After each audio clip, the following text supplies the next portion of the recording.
Atos capítulo 14, versículos de 8 a 20.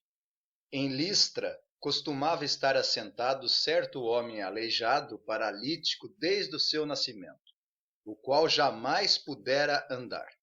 Esse homem ouviu falar Paulo que, fixando nele os olhos e vendo que possuía fé para ser curado, disse-lhe em alta voz: Apruma-te direito sobre os pés. Ele saltou e andava. Quando as multidões viram o que Paulo fizera, gritaram em língua licaônica, dizendo: Os deuses em forma de homens baixaram até nós. A Barnabé chamavam Júpiter e a Paulo Mercúrio, porque era este o principal portador da palavra. O sacerdote de Júpiter, cujo templo estava em frente da cidade, trazendo para junto das portas touros e grinaldas, queria sacrificar juntamente com as multidões. Porém, ouvindo isto, os apóstolos Barnabé e Paulo, rasgando as suas vestes, saltaram para o meio da multidão, clamando: Senhores, por que fazeis isto? Nós também somos homens como vós, sujeitos aos mesmos sentimentos, e vos anunciamos o Evangelho para que destas coisas vãs vos convertais ao Deus vivo, que fez o céu e a terra, o mar e tudo o que há neles, o qual nas gerações passadas permitiu que todos os povos andassem nos seus próprios caminhos. Contudo, não se deixou ficar sem testemunho de si mesmo, fazendo bem, dando-vos do céu chuvas e estações frutíferas, enchendo o vosso coração de fartura e de alegria. Dizendo isso, foi ainda com dificuldade que impediram as multidões de lhes oferecerem sacrifícios. Sobrevieram, porém, judeus de Antioquia e Icônio, e instigando as multidões e apedrejando a Paulo, arrastaram-no para fora da cidade, dando-o por morto. Rodeando, porém, os discípulos, levantou-se e entrou na cidade. No dia seguinte, partiu com Barnabé para Derbe. Senhor Deus Todo-Poderoso, Pai das luzes, em quem não há sombra e nem mudança de variação. Graças te damos pela salvação decretada antes da fundação do mundo por intermédio do teu Filho amado, nosso querido Redentor, Senhor Jesus Cristo, a quem devemos todo louvor e adoração. De fato, o nosso Deus que se assenta no trono e ao Cordeiro pertence a salvação. Abençoe esse trabalho e que tudo concorra para a honra do teu nome e para o nosso prazer. Oramos agradecidos em nome e por amor do Senhor Jesus. Amém. Na exposição anterior, nós vimos que a pregação do Evangelho ou lança os homens mais próximos do céu ou mais próximos do inferno. A pregação, quando proclamada, incita Satanás a impugnar a palavra de Deus.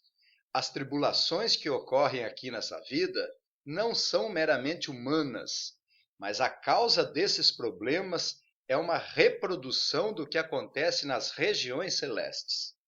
Anjos caídos, opositores da obra de Deus, odeiam o Senhor Jesus e sua igreja. Ele é o leão que ruge procurando alguém para devorar. O dragão tem o objetivo de devorar e combater para que o evangelho não seja expandido e o reino de Deus não cresça nos nossos corações e que não seja promovido nesse mundo e, com especialidade, que o nome do Senhor Jesus não seja glorificado. Estamos envolvidos como igreja nesse grande conflito cósmico e só podemos vencer esse inimigo sagaz, mentiroso e cruel se lançarmos mão na força e no poder de Cristo.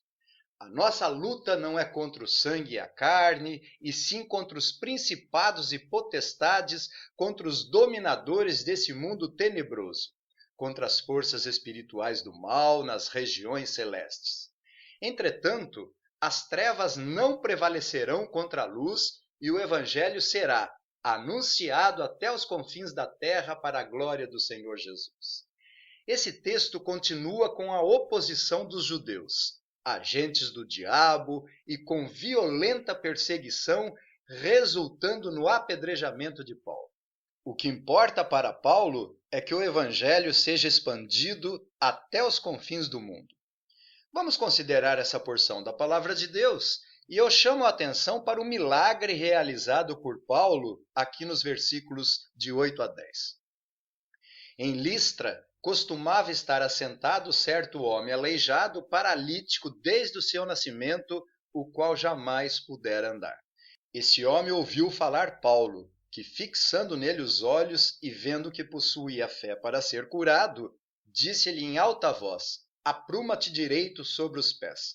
Ele saltou e andava. A circunstância é que Paulo adveio foragido de Icônio por causa do tumulto realizado pelos gentios e judeus associados com as autoridades locais, com o propósito de ultrajar e apedrejar Paulo e Barnabé. Depois de ter sido expulso de Antioquia da Pisídia, agora Paulo vai para Listra. Alguns comentaristas sugerem que Paulo foi até Listra para encontrar um pouco de refúgio, buscando segurança longe da população judaica. Haja vista que não há indícios de que havia sinagoga dos judeus aqui em Listra. Então, provavelmente, Paulo foi até Listra para encontrar uma certa proteção e evitar a presença dos judeus incrédulos e opositores da obra de Deus. A verdade é que não sabemos. E se Paulo foi encontrar um pouco de paz, foi para o lugar errado. Mas Paulo não tinha medo de nada, o viver para ele era Cristo e o morrer era lucro.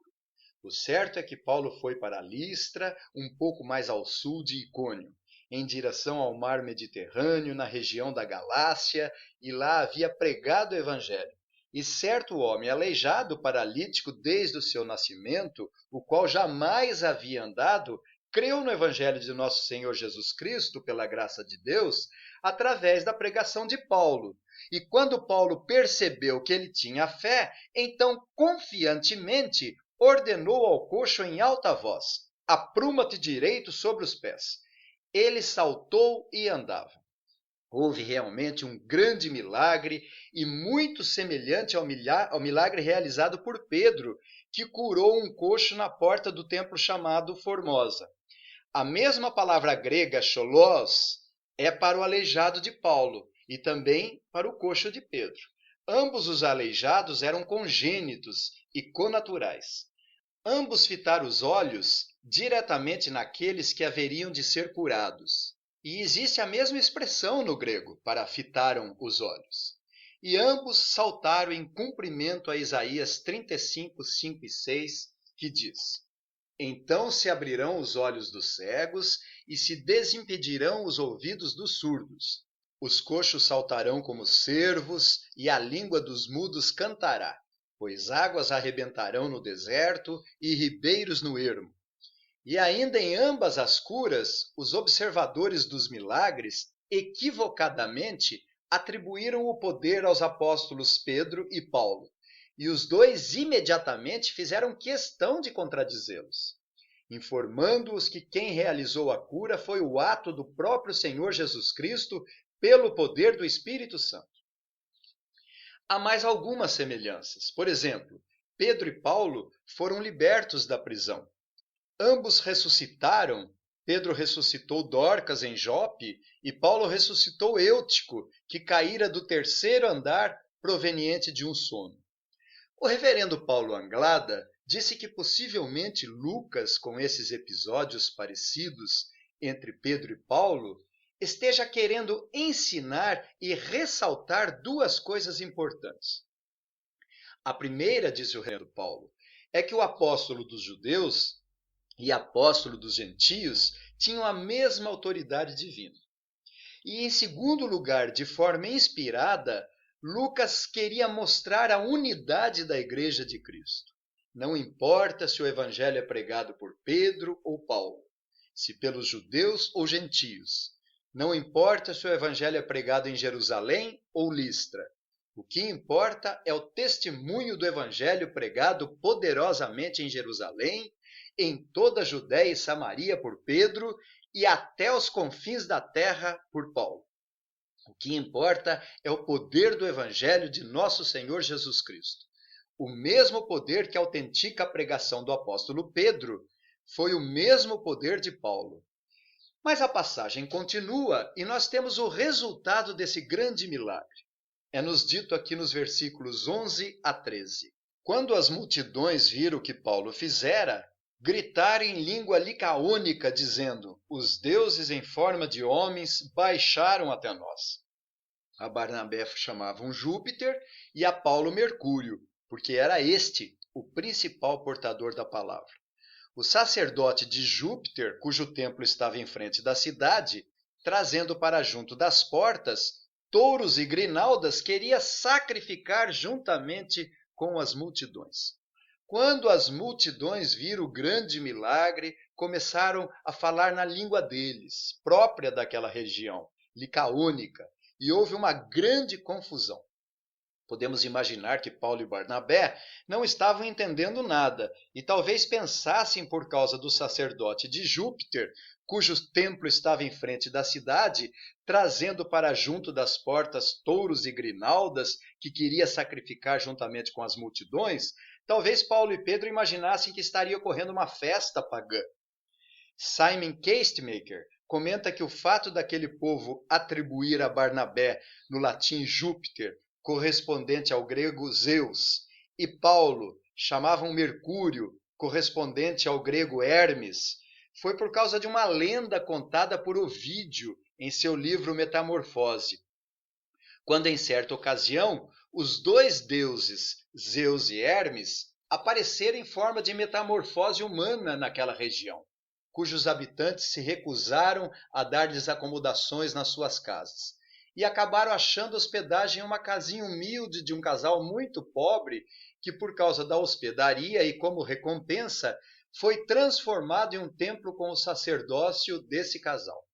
E depois os deuses teriam punido os restantes dos habitantes daquela região, destruindo suas casas.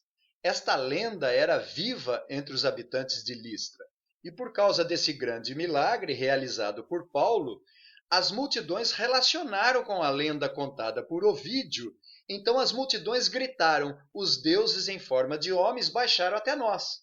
A Barnabé chamavam Júpiter e a Paulo Mercúrio, porque era esse o principal portador da palavra. E com essa confusão toda, apareceu o sacerdote de Júpiter, trouxe touros e grinaldas com o objetivo de sacrificar juntamente com as multidões. Existem provas arqueológicas com respeito à idolatria daquela região, próximo a Listra, onde havia adoração a Zeus e Hermes, porque acharam a estátua de Hermes e a inscrição de Zeus. Um era chefe dos deuses e outro mensageiro. Zeus era o chefe e o guarda da cidade. Então foi compreensível a multidão pagã, transtornada, cega e idólatra, ficar com medo do perigo desses deuses, entre aspas, destruírem a cidade e suas casas por conta da sua não hospitalidade. De acordo com aquela tradição popular, então resolveram dar boas-vindas a Paulo e Barnabé, representada pelo sacerdote de Júpiter, trazendo touros e grinaldas para sacrificar. Vejam só que idolatria cega daquele povo pagão e idólatra. E quando Paulo e Barnabé perceberam isso, nos versículos 14 a 17, rasgaram as suas vestes, saltaram para o meio da multidão, clamando: Senhores, por que fazeis isso? Nós também somos homens como vós, sujeitos aos mesmos sentimentos. E vos anunciamos o Evangelho para que dessas coisas vãs vos convertais ao Deus vivo que fez o céu, a terra, o mar e tudo o que há neles, o qual nas gerações passadas permitiu que todos os povos andassem nos seus próprios caminhos. Contudo, não se deixou ficar sem testemunho de si mesmo, fazendo bem, dando-vos do céu chuvas e estações frutíferas, enchendo o vosso coração de fartura e de alegria. Observe que Paulo separa a religiosidade pagã e idólatra deles, distinguindo e atribuindo a mera humanidade deles, dizendo no versículo 15: Senhores, por que fazeis isto? Nós também somos homens como vós, sujeitos aos mesmos sentimentos, e vos anunciamos o Evangelho para que dessas coisas vãs vos convertais ao Deus vivo. A religião deles pregava que os deuses sofriam uma alomorfia, possibilitando até mesmo a relação sexual com mulheres. Mas Paulo diz: não, somos homens como vós, sujeitos aos mesmos sentimentos, e vos anunciamos o Evangelho para que dessas coisas vãs vos convertais ao Deus vivo. E inteligentemente, pelo poder do Espírito, Paulo prega o Evangelho para eles, aplicando-lhes a revelação natural a todos os povos. E não prega a revelação especial dada ao povo de Deus, a lei, por exemplo, os sacrifícios, o culto, a aliança, os profetas e os oráculos. Paulo estrategicamente ia às sinagogas e aplicava Cristo no Velho Testamento, mostrando que ele era o Messias tão prometido e aguardado pelo povo judeu. Mas aqui, esse povo pagão, Paulo prega a revelação natural, a mesma que ele mencionou para a igreja de Roma, no capítulo 1, versículos de 20 a 23. Porque os atributos invisíveis de Deus, assim o seu eterno poder, como também a sua própria divindade, claramente se reconhecem desde o princípio do mundo, sendo percebidos por meio das coisas que foram criadas. Tais homens são, por isso, indesculpáveis, porquanto, tendo conhecimento de Deus, não o glorificaram como Deus, nem lhe deram graças. Antes se tornaram nulos em seus próprios raciocínios, obscurecendo-lhes o coração insensato. Inculcando-se por sábios, tornaram-se loucos e mudaram a glória do Deus incorruptível em semelhança da imagem de homem corruptível, bem como de aves, quadrúpedes e répteis. Então, parte da revelação natural que as multidões tinham percebidos por meio das coisas que foram criadas, e por causa disso, elas eram indesculpáveis naqueles pecados horríveis de idolatria. Romanos 2, 14 a 16, é-nos dito: quando, pois, os gentios que não têm lei procedem por natureza de conformidade com a lei, não tendo lei, servem eles de lei para si mesmos. Então mostram a norma da lei gravada no seu coração, testemunhando-lhes também a consciência e os seus pensamentos, mutuamente acusando-se ou defendendo-se, no dia em que Deus, por meio de Cristo Jesus, julgar os segredos dos homens de conformidade com o meu Evangelho. No Salmo 119, versículos 1 a 4, os céus proclamam a glória de Deus, e o firmamento anuncia as obras das suas mãos. Um dia discursa outro dia, e uma noite revela conhecimento a outra noite. Não há linguagem, nem há palavras, e deles não se ouve nenhum som. No entanto, por toda a terra se faz ouvir a sua voz, e as suas palavras até aos confins do mundo. Portanto, Paulo, cheio do poder do Espírito Santo, prega apropriadamente a revelação natural para aquele povo de Listra. Paulo vai fazer coisa semelhante em Atenas, no Areópago, e citará até mesmo a palavra de um poeta. Pois nele vivemos e nos movemos e existimos, como alguns dos vossos poetas têm dito, porque dele somos também geração.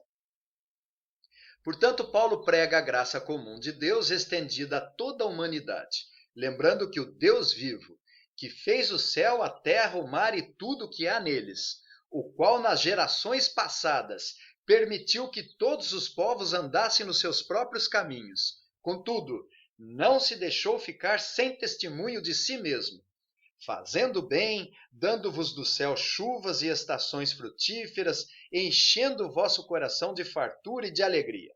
Essa é a revelação natural, cuja graça de Deus é estendida a todos, que são exatamente bênçãos que incluem a preservação da raça, chuva e sol, previsão de habitação. A graça comum produz resultados morais pela operação geral do Espírito Santo, que através de governos, leis, opinião pública e consciência, restringe o pecado e gera certo grau de decência, ordem, segurança, justiça, moral, verdade. As descobertas científicas e tecnológicas, através da graça comum, as pessoas tornam-se extremamente corretas em sua conduta e preocupadas com a opinião pública. São moderadas, puras, honradas, benevolentes e dignas de encômio. Essa graça é imensamente benéfica para aqueles que a experimentam e para todos aqueles com que se relacionam. Por isso, Paulo diz no versículo 17: Contudo, não se deixou ficar sem testemunho de si mesmo, fazendo bem, dando-vos do céu chuvas e estações frutíferas, enchendo o vosso coração de fartura e de alegria. Mas mesmo assim, quase que não puderam impedir de oferecer sacrifícios para aquela multidão obcecada, fanática, cega e obstinada. É-nos dito no versículo 18: Dizendo isso, foi ainda com dificuldade que impediram as multidões de lhes oferecerem sacrifícios. Que coisa! Mesmo Paulo pregando, encorajando, mostrando erro às multidões, não lhe deram crédito. E foi com muita dificuldade que impediram o sacrifício. E, finalmente, nos versículos 19 e 20, é-nos dito que sobrevieram, porém, judeus de Antioquia e Icônio, e instigando as multidões e apedrejando a Paulo, arrastaram-no para fora da cidade, dando-o por morto. Rodeando, porém, os discípulos, levantando-se, entrou na cidade. No dia seguinte, partiu com Barnabé para Derbe. Quase certamente se passou algum tempo, depois da cura e da tentativa do sacrifício. E os judeus incrédulos e desobedientes, como sempre, opositores da obra de Deus, agentes de Satanás, inimigos ferrenhos de Paulo e do Evangelho, vieram de longe, vejam só. De Antioquia da Pisídia a Listra distava cerca de 160 quilômetros. E isso não foi obstáculo para aqueles judeus rebeldes e inimigos do Senhor Jesus.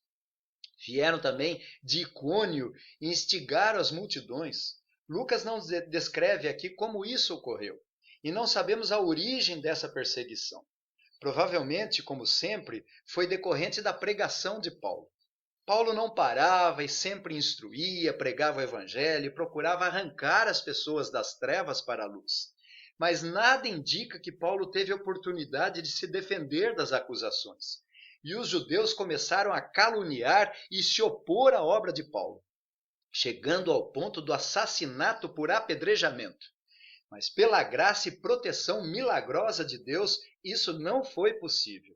Os judeus de Antioquia e Icônio, instigando as multidões, apedrejaram a Paulo, arrastaram-no para fora da cidade, dando-o por morto.